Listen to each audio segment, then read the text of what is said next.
ಶಿಕ್ಷಕ ಹುದ್ದೆಗೆ ಕಾಯ್ತಿರುವ ಅಭ್ಯರ್ಥಿಗಳಿಗೆ ಒಂದು ಸಿಹಿ ಸುದ್ದಿ. 10,000 ಶಿಕ್ಷಕರ ನೇಮಕ್ಕೆ ಸಿದ್ಧತೆ. ಇವತ್ತಿನ ವಿಜಯ ಕರ್ನಾಟಕ ಪತ್ರಿಕೆಯಲ್ಲಿ ಬಂದಿರತಕ್ಕಂಥ ಒಂದು ಸುದ್ದಿ.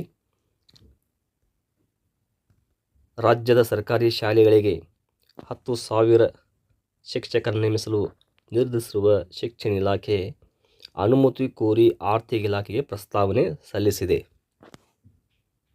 ಇದು ಬಹಳ ಮುಖ್ಯವಾದಂಥ ವಿಷಯ ಎನ್ನಬಹುದು. ಆರ್ಥಿಕ ಇಲಾಖೆಗೆ ಪ್ರಸ್ತಾವನೆಯನ್ನು ಸಲ್ಲಿಸಲಾಗಿದೆ. ಈಗಾಗಲೇ ಶಿಕ್ಷಣ ಇಲಾಖೆ ನೇಮಕಾತಿಗೆ ಸಂಬಂಧಿಸಿದ ಪ್ರಕ್ರಿಯೆ ಆರಂಭಿಸಿದೆ. ಈ ಸಂಬಂಧ ಆರ್ಥಿಕ ಇಲಾಖೆಗೆ ಪ್ರಸ್ತಾವನೆ ಸಲ್ಲಿಸಿದ್ದು, ಅನುಮತಿ ನೀಡಿದ ತಕ್ಷಣ ಅಧಿಸೂಚನೆ ಹೊರಬೀಳಲಿದೆ. ಇದೇ ಒಂದು ವಿಷಯದ ಮೇಲೆ ಪುಟ 9ರಲ್ಲಿ ಒಂದು ವಿವರವಾದ ಮಾಹಿತಿಯನ್ನು ನೀಡಲಾಗಿದೆ. 10,000 ಶಾಲಾ ಶಿಕ್ಷಕರ ನೇಮಕಾತಿಗೆ ಸಿದ್ಧತೆ. ಆರ್ಥಿಕ ಇಲಾಖೆ ಅನುಮತಿ ನೀಡಿದ ತಕ್ಷಣ ಪ್ರಕ್ರಿಯೆ ಶುರು. ಅಧಿಸೂಚನೆಗೂ ಮುನ್ನ ಸುಪ್ರೀಂ ಕೋರ್ಟ್ನಲ್ಲಿರುವ ಪ್ರಕರಣ ಇತ್ಯರ್ಥ. ಹಾಗಾದರೆ ಅಭ್ಯರ್ಥಿಗಳೇ, ಇವತ್ತಿನಲ್ಲೇ ನೀವು ಪರೀಕ್ಷೆಗಾಗಿ ತಯಾರು ಮಾಡಲು ಪ್ರಾರಂಭಿಸಿ.